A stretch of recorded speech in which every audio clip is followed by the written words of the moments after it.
හොඳයි. සුබ දවසක් ප්‍රාර්ථනා කරනවා සියලුම දෙනාට. මම ඊට කලින් ෂෙයා කරා මේ live management system එකක් මම ෂෙයා කරලා තියෙනවා. මේ කීප දෙනෙක් මගෙන් ඇහුවා මේ management system එක install කරගන්නේ කොහොමද, වැඩ කරන්නේ කොහොමද? ඒ ගැන කීප දෙනෙක් විමසලා තිබුණා. මම ඉතින් හිතුවා මේකටත් මම ඊට කලින් වීඩියෝ එකක් ෂෙයා කරා. හැබැයි මට ඒක මේ විස්තර voice එකක් දාන්න අමතක වුණා. ඉතින් මම කල්පනා කරේ මේකට මේ කොහොමද කරන්න එක සම්පූර්ණ විස්තරයක් ඇතිව මේක කරා නම් මේක වඩාත් ප්‍රයෝජනවත් කියලා හිතුවා. මම ඒ නිසා මම අද කල්පනා කරේ මෙන්න මේ live management system එක. මෙන්න මේකට මේක වැඩ කරන්නේ කොහොමද, ඉන්ස්ටෝල් කරන්නේ කොහොමද, මෙන්න මේ ටික ඔක්කොම එක වීඩියෝ එකකින් කරලා පෙන්නන්න. හරි. මම මේ සිස්ටම් එකේ සම්පූර්ණම database file ඔක්කොම තියෙන link එක තියෙන file එකේ link එක මම description එකේ දාලා තියෙනවා.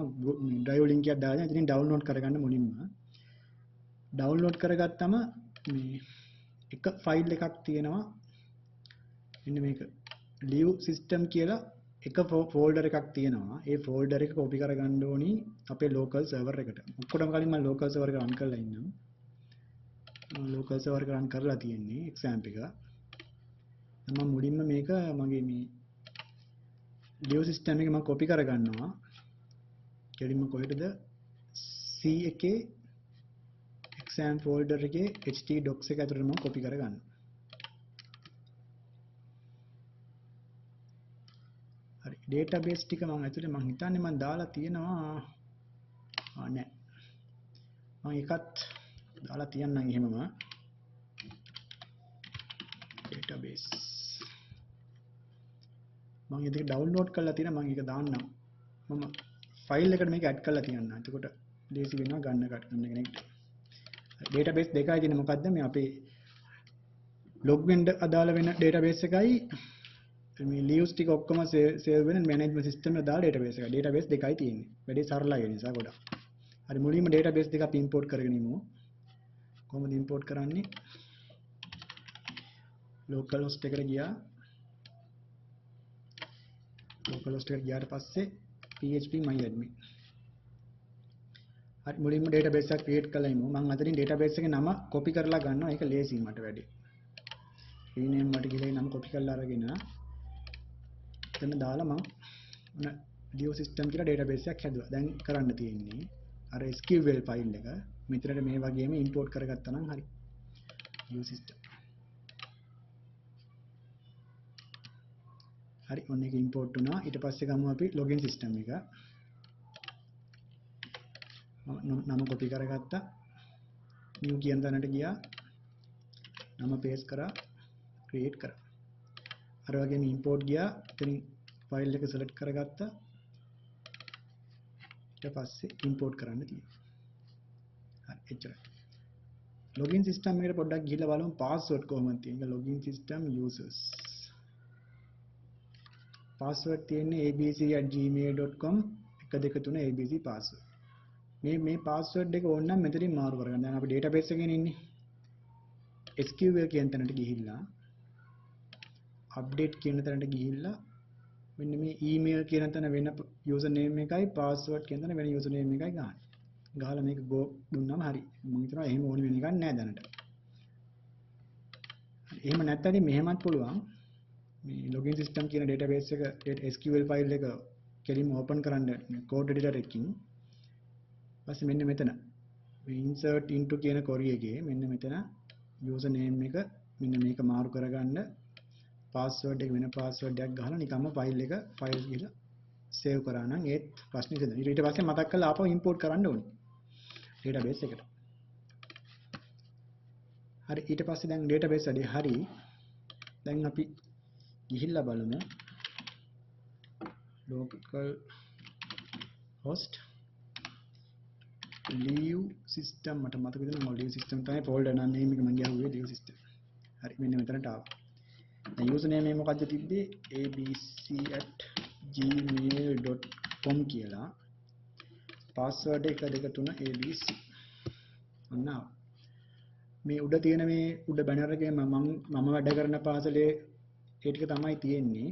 මේ ස්කෝල වල නම් ටික නම් බලන්න ඔක්කොම ටික මාරු කරගන්න.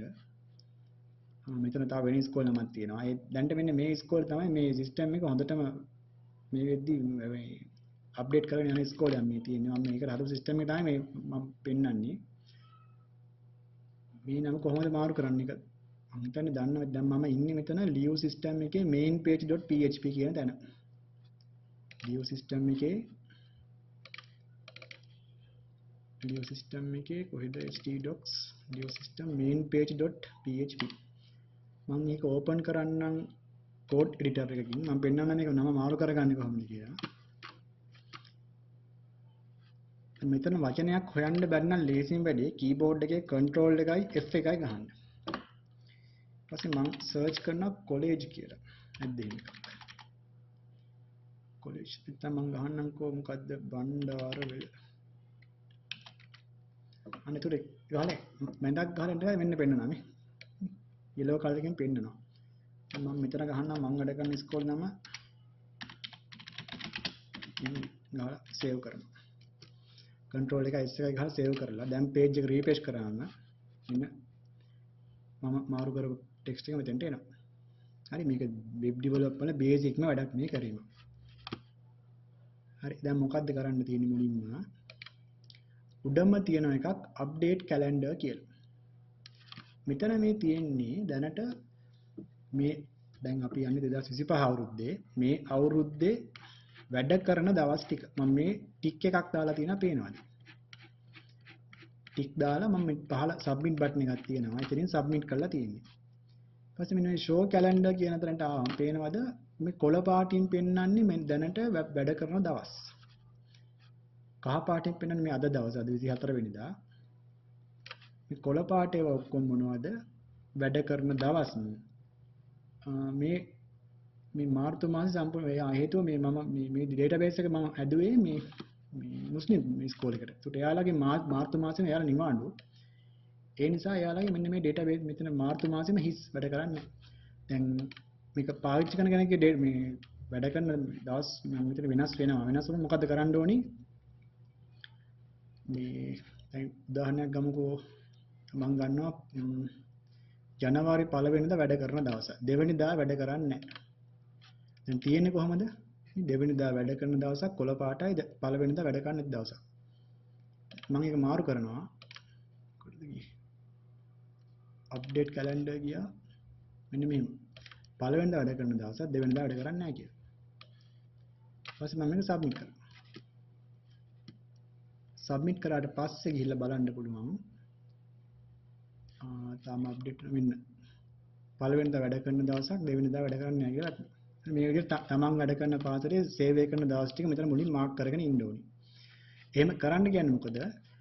ඊට පස්සේ අපි අදාළ දවසට මේ කාර්ය මණ්ඩලයේ පැමිණීම වගේ දේවල් ටික සටහන් කරාට පස්සේ මෙන්න මේ කොළ පාට දවස රතු පාටට වෙනවා. ඒ කියන්නේ අපි ඒ දවස වෙනකොට අපේ ඇටෙන්ඩන්ස් අපි මාක් කරලා ඉවරයි.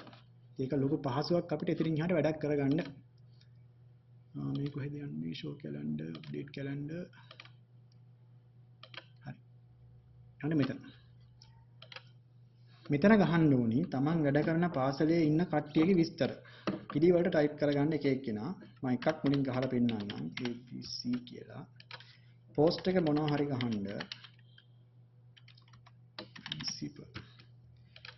ID නම්බර් එක ගහනකොට මෙන්න මේ ඉංග්‍රීසි අකුර අනිවාර්යෙන් කැපිටල් ගහන්න. ඒක නැත්තම් වෙන ප්‍රශ්නයක් එනවා. එහෙම ගහගත්තා නම් ලේසි. අර ඉංග්‍රීසි අකුරු නැති කට්ටියට ගැටලුවක් එන්නේ නැහැ. අර පරණ ඩෙන්ටිටි අංක වල තාමත් ඉංග්‍රීසි අකුරු පාවිච්චි කරනවා. අනිවාර්යෙන් ඉංග්‍රීසි අකුරු කැපිටල් ගහන්න ඕනේ. සිග්නේචර් බුක් නම්බර් එක 1 දාන්නම් මම. මේ අපොයින්ට්මන්ට් ඩේට් නම් ඕනිම නැහැ. මේව නම් ඕනි නැහැ මම. දැන්ට මේවා දාන්නේ නැහැ මම. මේ ට්‍රාන්ස්ෆර් ඩේට් ඇටැච්මන්ට් ඒව ඕනේ නැහැ. ඇඩ් ඔෆිසර් දෙනවා. දුන්නම එයාව පහලින් ඇඩ් වෙනවා. මෙන්න මෙතනින් ඇඩ් වෙනවා. එයාව මෙතනින් ඩිලීට් කරන්න පුළුවන්. ඕනි නම් අප්ඩේට් එයාගේ විස්තර අප්ඩේට් කරන්නත් පුළුවන්. මෙතන වෙනසක් මොන හරි කරනවා කරලා අප්ඩේට් ඔෆිසර් කියලා ක්ලික් කරාම හරි. මම ඕන මෙයාගේ අපොයින්ට්මන්ට් ඩේට් එක මාරු කරන්න. අප්ඩේට් ඔෆිසර් දෙන්න. මතක් කරන්න මෙයාගේ ඩෙන්ටිටි කාඩ් නම්බර් එක වැරදුනොත් මෙතනින් මාරු කරන්න යන්න එපා. එයාව සම්පූර්ණයෙන්ම ඉරේස් කරලා අලුතෙන්ම ඇඩ් කරන්න. ඒකට හේතුව තමයි මේ එක එක නිලධාරියාට අදාළව එක එක ටේබල් එක ගානේ අපේ ඩේටාබේස් එකේ හැදෙනවා. දැන් නිලධාරියාගේ නමින් ටේබල් එක හදාගන්න බෑ. මොකද එකම නම තියෙන කට්ටිය ගොඩක් ඉන්න පුළුවන්. ඒ නිසා මම මෙතන ටේබල් එක ක්‍රියේට් කරන්නේ ඩෙන්ටිටි කාඩ් එකේ නම්බර් එක. මේ ඩෙන්ටිටි කාඩ් නම්බරේ පාවිච්චි කරනවා. එතකොට ලේසියිනේ මට මෙයා යුනික් අඳුර ගන්න. දැන් මෙතනින් ඩෙන්ටිටි කාඩ් දැන් එකපාරක් මෙයා එන්ටර් කරනකොට මෙයාගෙන් මෙන්න මේ ඩෙන්ටිටි කාඩ් නම්බරේට එයාට ඩේට් ටේබල් එකක් හැදිලා ඉවරයි. පස්සේ මම අප්ඩේට් කරන්න ගියාම ඒ ටේබල් එකේ නම අප්ඩේට් වෙන්නේ නැහැ. ඒ නිසා ලේසිම වැඩේ මොකද්ද?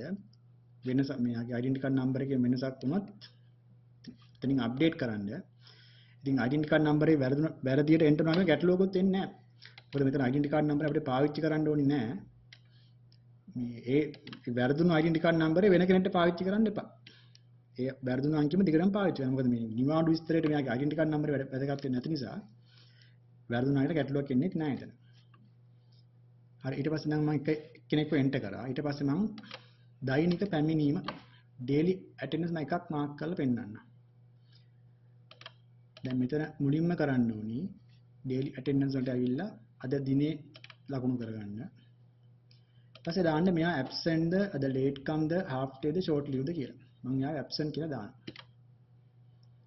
හරි ඊට පස්සේ මම තව එකක් මාක් කරනවා. 25 වෙනිදාට එයා late come එකක්. දැන් අපි half day දාමු එයාට. half day එකක් දාන්න.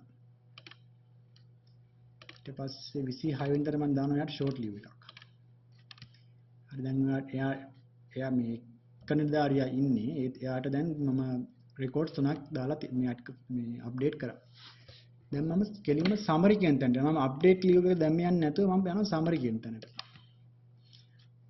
පේනවද මේ සමරි මේ half day එකක් තියෙනවා. not set yet කියන්නේ මෙන්න මේ absent එක. මොකද absent ආවේ නැහැ කියන්නේ මෙයා අනිවාර්යෙන් එදාට නිවාඩුවක් කියන එක. නිවාඩුවක් කියන එක අනුමත කරගන්න ඕනේ. රාජකාරී නිවාඩුද අනියම් නිවාඩුද මේ එහෙම නැත්නම් මේ ලෙඩ නිවාඩුවක්ද කියන එක. ඒ නිසා මෙතන නිවාඩුව අනුමත කරගන්නකම් මෙතන not set yet කියලා වටනවා මෙතන short leave එක වටිනවා. ඊපස්සේ බලන්න මෙතන මේ action කියන බටන් එකක් තියෙනවා. ඒ බටන් එක ක්ලික් කරාම බලන්න පුළුවන් එයාට අදාළව තියෙන නිවාඩු දවස් ටික. මෙතන පෙන්නන නිවාඩු විතරයි වෙන්නේ නෙමෙයි pending නිවාඩුවක් තියෙනවා එයාගේ 6/24 වෙනිදාට.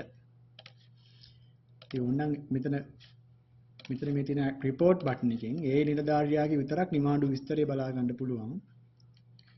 ඒකට අමතරව PDF report එකක් ගන්න පුළුවන් එයාගේ නිවාඩු ගැන. මෙන්න නා PDF එකක් එනවා. එයාගේ නම් මම හිතන්නේ දැන් 3ක් තියෙන්න ඕනි. මොකද්ද ප්‍රශ්නේ? අපි PDF editor එකකින් open කරලා බලමු. PDF read කරන software එකකින් මේව නෑ මෙතන.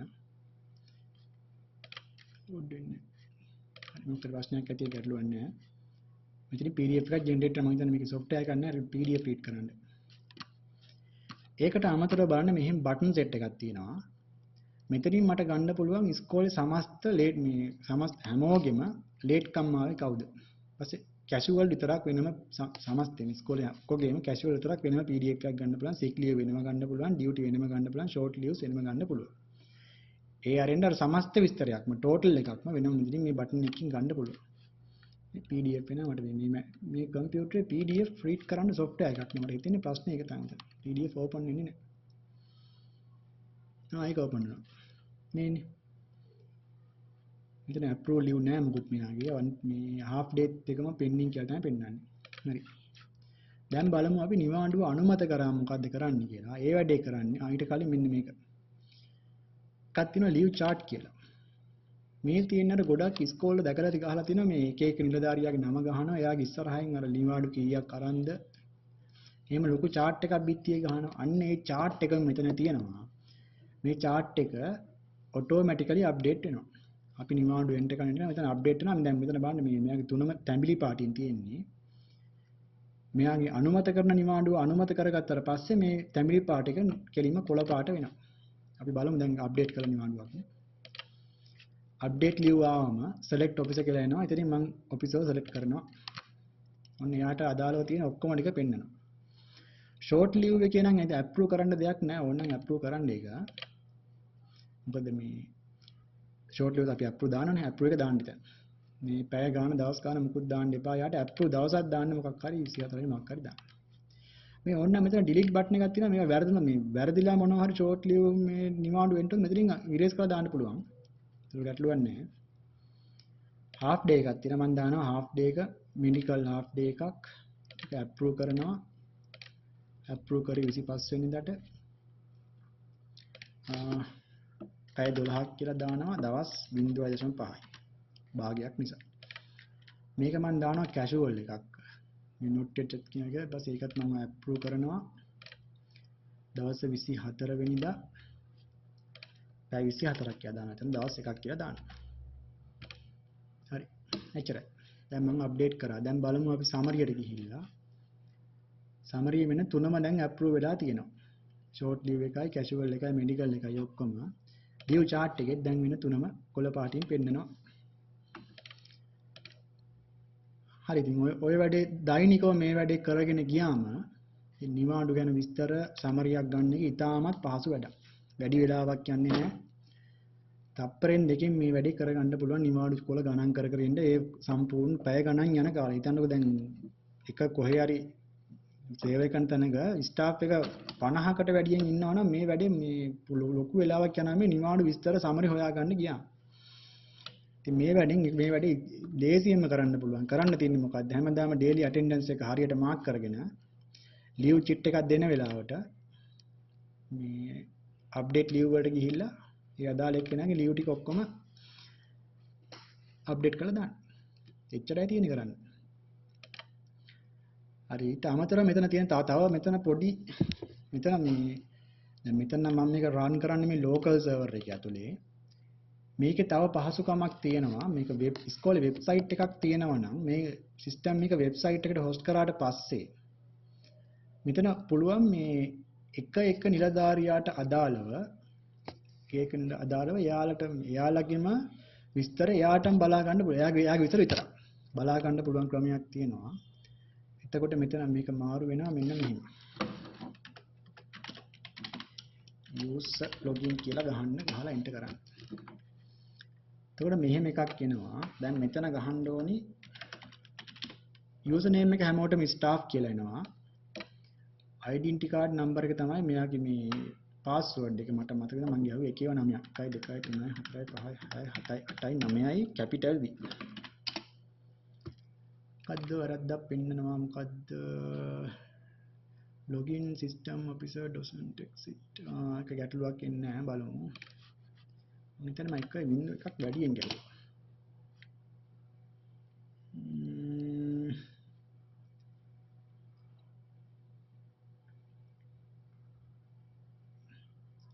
හරි මට පේන්නේ මෙතන මොකක් හරි පොඩි ප්‍රශ්නයක් තියෙනවා ඒක මම ක්ලියර් කරලා දාන්නම් මෙතන සිස්ටම් එක මම අප්ලෝඩ් කරලා ක්ලියර් කරලා දාන්නම් මෙතන මේ මම කියන්නේ ඩේටාබේස් එකේ නම වැරද්දක් තියෙන්නේ දැන් මෙහෙම කරාම වෙන්නේ අර මතකද අපි අර ඇක්ෂන් වලට ගියා අපි අර ඇක්ෂන් කියන තැනට ගියාම අපෝ ලොගින් ඩෝනි